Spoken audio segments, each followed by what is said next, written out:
Amis de TV Wallonie, bonjour. Aujourd'hui, nous vous emmenons à la découverte d'un peintre prolifique incontournable dans l'histoire de l'art contemporain, j'ai nommé Monsieur Joan Miró. Le peintre espagnol, né en Catalogne à la fin du XIXe siècle, est de ceux qu'on ne peut caser dans une catégorie particulière, tant son style est à la fois empreint de diverses influences et d'une singularité étonnante.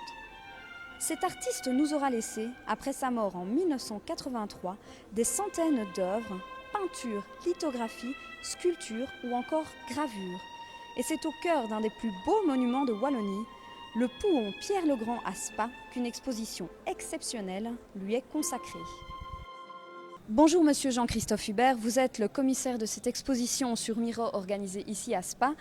Alors une première question Monsieur Hubert, pourquoi avoir choisi d'organiser une exposition sur ce peintre en particulier et pourquoi avoir choisi de l'organiser à Spa?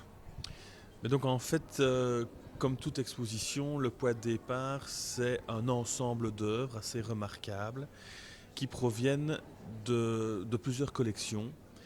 Et ces collections avaient marqué un intérêt pour présenter ensemble toutes ces œuvres, donc qui sont près de 140 dans leur totalité. Et donc il faut un écrin de choix. Et donc là, ce sont des contacts qui font que ce magnifique Pouhon Pierre-le-Grand qui vient d'être restauré pouvait accueillir cet événement. Donc c'est vraiment, je dirais, une convergence de bonne volonté, à la fois les prêteurs, à la fois la ville de Spa, à la fois les organisateurs de l'exposition, et on en a fait ainsi un événement majeur. Donc vous nous avez parlé de diverses collections. Alors est-ce qu'il s'agit plutôt de collections privées ou de collections issues de musées? Non, ici, donc, ce sont essentiellement des collections privées. Il faut savoir que Miró a été reconnu de son vivant, qu'il a, à partir de la fin des années 40, diffusé largement son art dans le monde entier. Et donc, c'est quelqu'un qui a fait l'objet de nombreuses collections privées, comme de nombreux artistes du XXe siècle. Et donc, encore aujourd'hui, la grande majorité des œuvres de cet artiste sont conservées chez les particuliers. Et donc, ici, on en compte une petite dizaine qui ont mis gracieusement à disposition leurs œuvres et permettre ainsi aux visiteurs, du plus jeune au plus expérimenté, de découvrir l'œuvre complète de cet artiste. Justement, pour découvrir l'œuvre complète de cet artiste, je suppose que vous avez réfléchi à comment organiser cette exposition. Alors est-ce que vous avez décidé de l'organiser de manière chronologique ou plutôt thématique?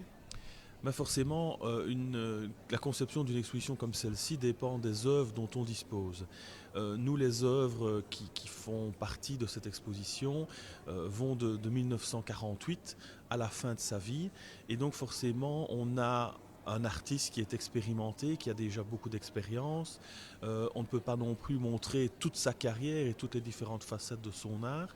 Donc on a décidé volontairement de faire une exposition thématique pour permettre aux visiteurs, aux jeunes, aux écoles également, de découvrir le personnage et d'entrer un petit peu dans son univers. C'est pour cela qu'on a quelques jalons chronologiques au tout début de l'exposition, pour savoir où le peintre se situe, les grands événements qu'il a rencontrés, puisque la caractéristique de Miró, c'est donc un artiste qui naît en 1893, qui va mourir en 1983. Et on s'imagine effectivement qu'il va connaître les deux guerres mondiales, qu'il va connaître la répression, qu'il va connaître la guerre d'Espagne, qu'il va connaître les 30 glorieuses, le début de notre société de consommation. Donc c'est un merveilleux témoin.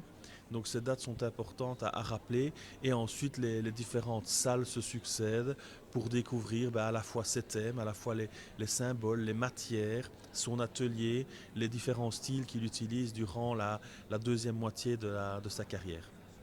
Justement, pour découvrir ce peintre exceptionnel, jusque quand pouvons-nous avoir accès à cette exposition et où pouvons-nous trouver les renseignements utiles pour, je ne sais pas moi, réserver un guide par exemple?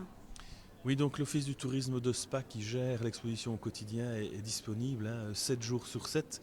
C'est l'intérêt aussi de cette exposition. Donc là, on trouve très facilement les informations sur Internet. Il y a le site également, expo-miro.be. Alors quand cette expo va se terminer, donc il est prévu actuellement de la clôturer au mois d'octobre 2014. Mais il faut savoir, ce n'est pas secret, que les prêteurs ont dans l'intention de mettre à disposition pour une durée indéterminée, voire même de donner un jour cette collection à une entité publique qui, en échange, devrait l'exposer en permanence. Donc voilà, on attend aussi un petit peu le résultat de cette exposition pour imaginer peut-être un espace Miro permanent en Wallonie. Alors, si vous aussi êtes séduit par les œuvres de cet artiste hors du commun, n'hésitez plus et rendez-vous ici, au Pouhon Pierre-le-Grand, pour le découvrir un peu mieux encore. D'ici là, prenez soin de vous et à bientôt sur TV Wallonie, bien sûr.